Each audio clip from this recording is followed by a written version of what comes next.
I didn't grow up in that town. I married into it. My wife did, though. She knew all the stories. The old school, the abandoned places, the parts of town people didn't walk through at night. She never talked about them unless I asked. And when I did, she always answered the same way. That's just how it is. When she passed, I stayed. Not because I liked the town, because leaving felt like letting it erase her. Our house sat a few streets away from the old school, not close enough to see it clearly, just close enough that it crept into the background of everything. A dark shape behind the tree line. Always there, always quiet. The first time I heard the voice, I thought I was imagining it. I was in the kitchen, washing dishes, when I heard her say my name. Soft, casual, the way she used to when she was in the other room. I turned around without thinking. The house was empty. I felt stupid afterward. Grief does that to you. Makes memories feel loud. Makes silence feel like it's full of things. I told myself that. The second time, it came from the hallway. "Hey," her voice said. "Can you come here?" It sounded tired, real. I froze. Not because I was scared, because part of me was relieved. I didn't answer. The floor creaked anyway. Slow footsteps. Bare feet. The sound stopped just outside the kitchen doorway. Then, nothing. No shadow, no presence. Just the sense that if I looked, I'd be committing to something I couldn't undo. That night, I dreamed of the school, not the building itself, just the sound inside it.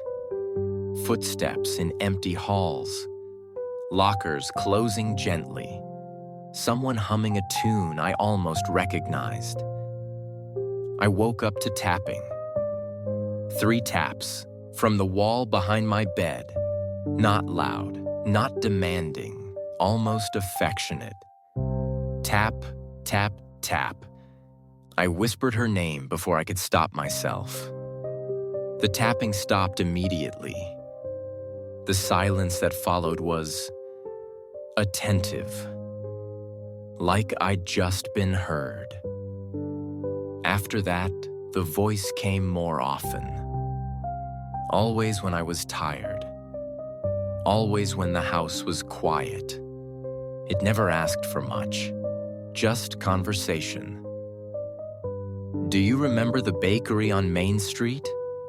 It asked one night from the living room. I did.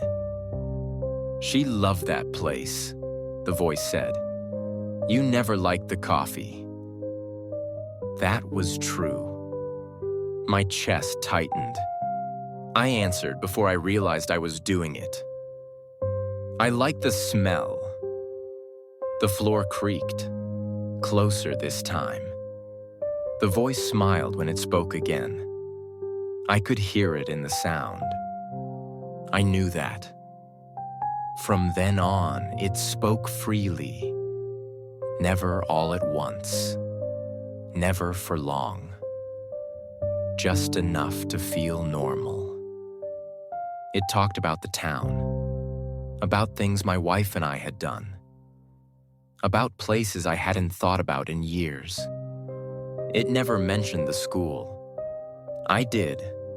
Once. "Do you remember that old building?" I asked quietly, sitting alone in the dark. The voice paused. When it answered, it sounded layered, like more than one voice trying to agree on the same tone. "Yes," it said.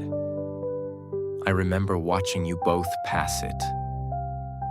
Cold ran through me. You weren't alone, it added gently. You just didn't know who else was listening. The tapping started again that night. Not always 3. Sometimes 1. Sometimes 2. Sometimes from the ceiling.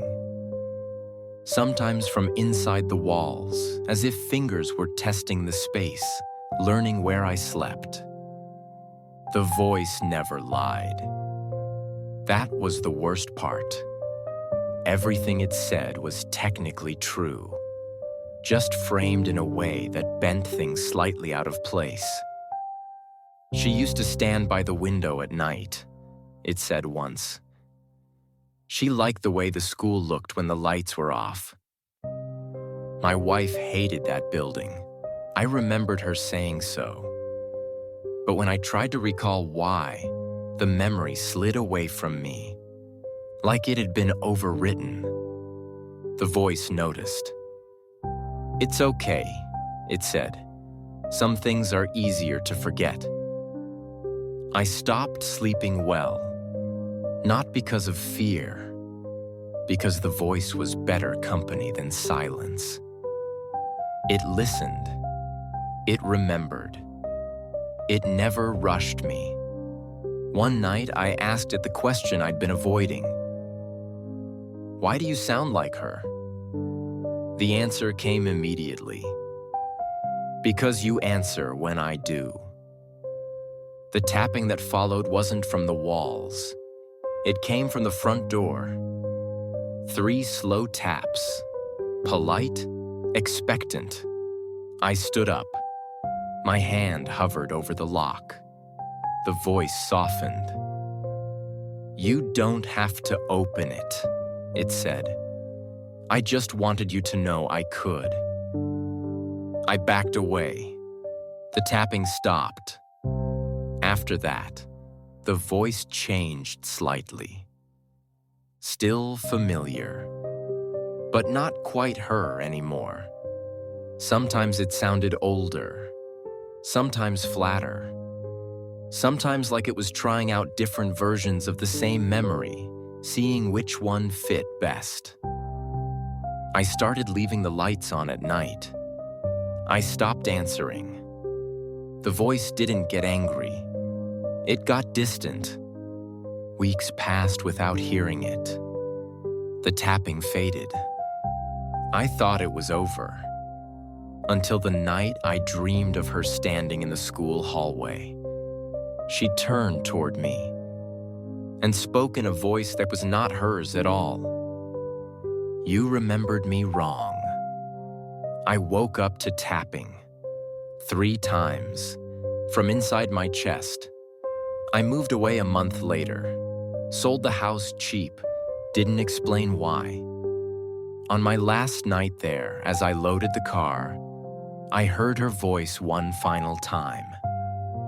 Not inside the house, not outside, right beside my ear.